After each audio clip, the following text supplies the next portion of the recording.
Allahu Allahu Allahu Allah Allahu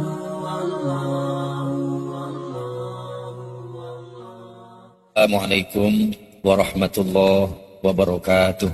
Alhamdulillahilladzi arsala rasulahu bil huda wa dinil haqq liyudhhirahu 'alad dini kullih wa kafaa billahi shahida. Asyhadu an la ilaha illallah wahdahu la syarika lah la na'budu illa iyyah wa asyhadu anna sayyidana wa nabiyyana Muhammadan 'abduhu wa rasuluh la nabiyya ba'dah. Allahumma shalli ala Rasulillah wa ala alihi wa sahbihi wa mawalah. La haula wa la quwata illa billah. Amma ba'd. Mari kita sama-sama bersyukur kehadirat Allah dengan sama-sama mengucapkan hamdalah atas segala limpahan rahmat dan nikmatnya kepada kita. Salawat dan salam mari kita hadiahkan kepada junjungan kita Nabi Muhammad sallallahu alaihi wasallam, juga kepada seluruh keluarga beliau, seluruh sahabat beliau, dan moga-moga dicurahkan kepada kita semua umat beliau. Amin ya rabbal alamin. Pada kesempatan yang singkat ini, izinkan saya menyampaikan sebuah wasiat seorang ulama yang bernama Syekh Abdul Aziz bin Baz. Ini seorang ulama kenamaan Timur Tengah, memberikan wasiat kepada kita kaum muslimin dan muslimat dimanapun berada. Wasiatnya adalah untuk tidak meninggalkan 3 buah doa yang kita baca pada saat kita sujud, utamanya di sujud yang terakhir. Ini wasiat dari seorang ulama, meminta kepada kita jangan sampai lupa 3 doa ini dibaca pada saat sujud terakhir. Kalau di semua sujud mungkin terlalu panjang sujud kita, makanya kita milih di sujud terakhir saja. Mengapa di sujud yang kita pilih, tidak di tempat-tempat lain, tidak pada saat berdiri, tidak pada saat ruku, i'tidal, duduk di antara 2 sujud, atau di tahiyat? Mengapa kita pilih di sujud? Atau wasiat ulama ini menyuruh kita membacanya di sujud? Karena sedekat-dekatnya hubungan kita seorang hamba dengan Khaliqnya, yaitu Allah, adalah pada saat kita sujud. Aqrabu ma yakunul 'abdu min rabbih wa huwa sajidun fa aktsirud du'a. Itu hadis diriwayatkan oleh Imam Muslim. Sedekat-dekatnya seorang hamba dengan Tuhannya yaitu pada saat dia sujud. Fa aktsirud du'a, maka perbanyaklah doa. Jadi pada saat sujud itu kita diminta banyak berdoa. Mengapa? Saat sujud itulah hubungan kita, seorang abid dengan Allah sang ma'bud, itu paling dekat. Tidak ada yang lebih dekat dari itu. Ini kata Nabi sendiri. Jadi kalau kita ingin mendekatkan atau mengakrabkan hubungan kita dengan Allah sang Khaliq kita, maka pada saat sujud itulah. Makanya Bapak dan Ibu jangan heran kalau Nabi itu melakukan sujud itu begitu panjang. Begitu panjang. Saking panjangnya hampir-hampir menyamai ketika beliau berdiri. Bayangkan itu Pak. Berdiri ketika sholat itu kan sangat panjang. Kalau surah yang dibaca itu panjang. Nabi rukuknya, sujudnya itu mirip dengan berdirinya. Itu luar biasa. Padahal kan kalau kita membaca tasbih yang normal saja itu kan tidak panjang. Subhana rabbiyal azim misalnya 3 kali, tidak panjang. Sama dengan sujud, tidak panjang. Subhana rabbiyal a'la 3 kali, tidak panjang. Tapi karena diselipkan di dalamnya doa, maka menjadi panjang dia. Dan itu diperintah oleh Nabi. Fa'aktsirud du'a, perbanyak doa. Jadi doa apa saja? Ya, doa apa saja. Suruh banyak-banyak berdoa di situ. Karena hubungan kita dengan Allah akrab, paling dekat. Gitu. Kalau sudah dilukiskan begitu, Pak, maknanya adalah sangat besar kemungkinannya apa yang kita doakan Apa yang kita minta kepada Allah itu didengar oleh Allah. Nah, itu. Karena dekatnya hubungan kita. Memang Allah itu maha mendengar, Pak. Jangankan yang kita lahirkan lewat suara. Yang kita sembunyikan di dalam lubuk hati kita yang paling dalam pun Allah tahu.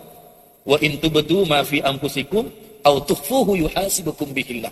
Yang dilahirkan, yang disembunyikan, semuanya itu diketahui oleh Allah dan akan dihitung oleh Allah. Nah, termasuk doa. Tuh. Ini mengapa dibaca di dalam sujud.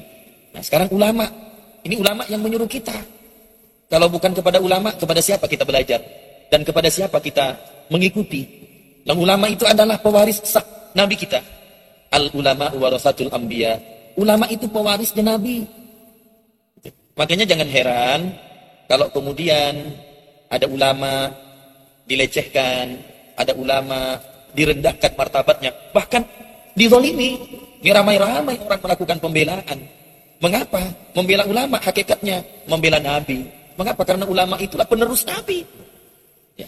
Ulama itulah yang meneruskan dakwahnya Nabi.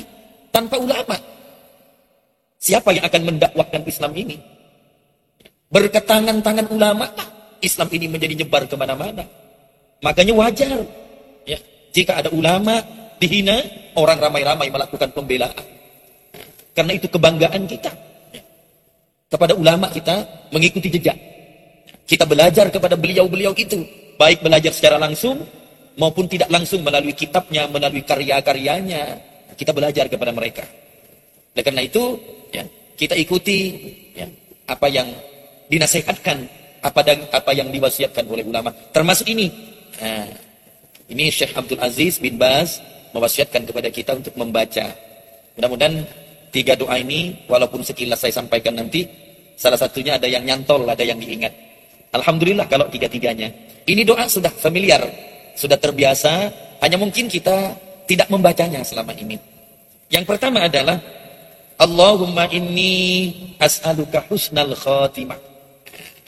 Ini kan biasa Pak, kita dengar doa ini. Allahumma inni as'aluka husnal khatimah.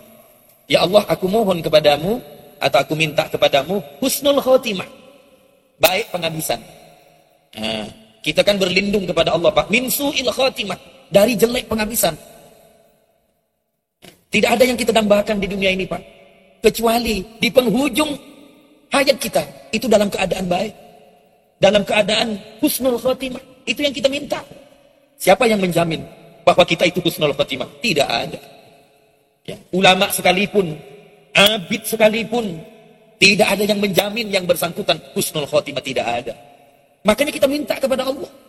Jangan lalu mentang-mentang kita selama ini merasa sudah takwa, merasa sudah begitu taat, merasa sudah menjalankan semua perintah agama, sudah memastikan diri kita husnul khatimah. Tidak bisa.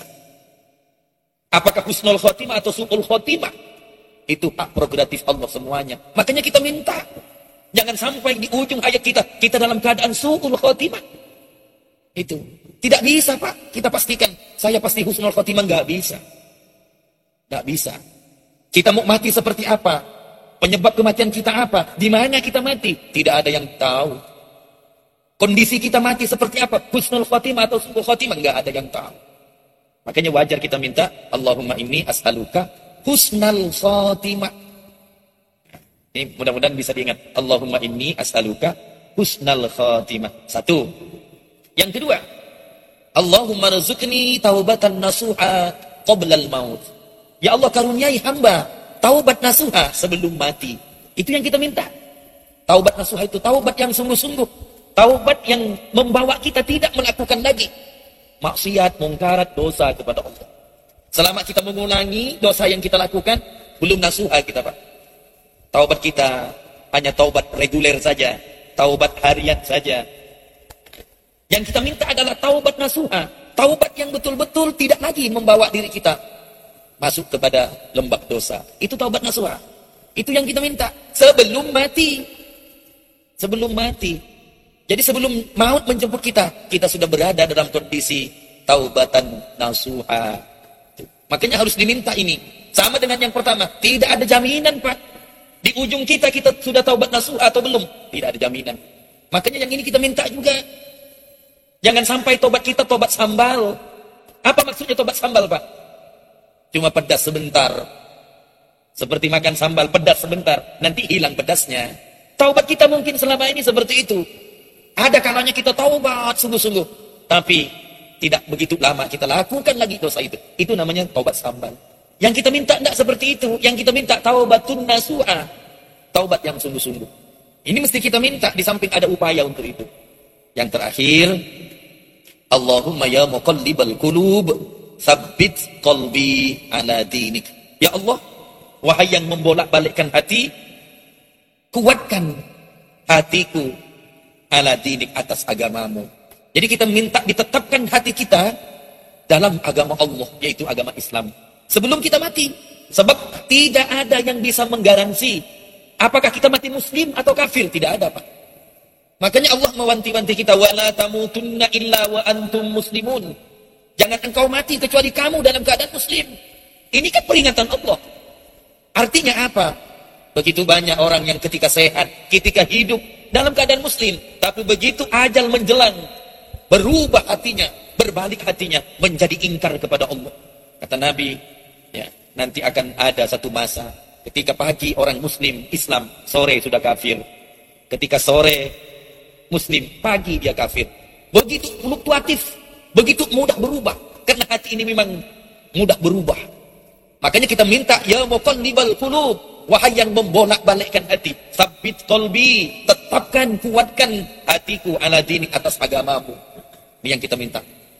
Di akhir hayat kita tetap membawa Islam, membawa iman.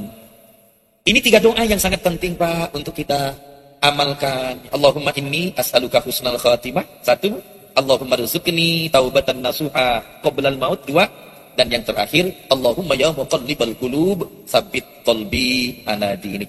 Mudah-mudahan bisa dihafal semua. Kalau tidak ketiga-tiganya, mudah-mudahan salah satunya. Dan supaya tidak hilang, ya, langsung amalkan. Itu caranya. Ilmu tidak bakal hilang ketika kita memakainya dalam kehidupan sehari-hari dengan cara mengamalkan. Demikian, mudah-mudahan berfaedah bagi kita. Mudah-mudahan pahala yang kita baca doa ini disampaikan kepada ulama yang memberikan tausiah kepada kita untuk mengamalkan doa ini, yaitu Syekh Abdul Aziz bin Baz. Terima kasih atas segala perhatiannya. Mohon maaf andai kata ada hal-hal yang tidak berkenan. Billahi taufiq wal hidayah. Wassalamualaikum warahmatullahi wabarakatuh.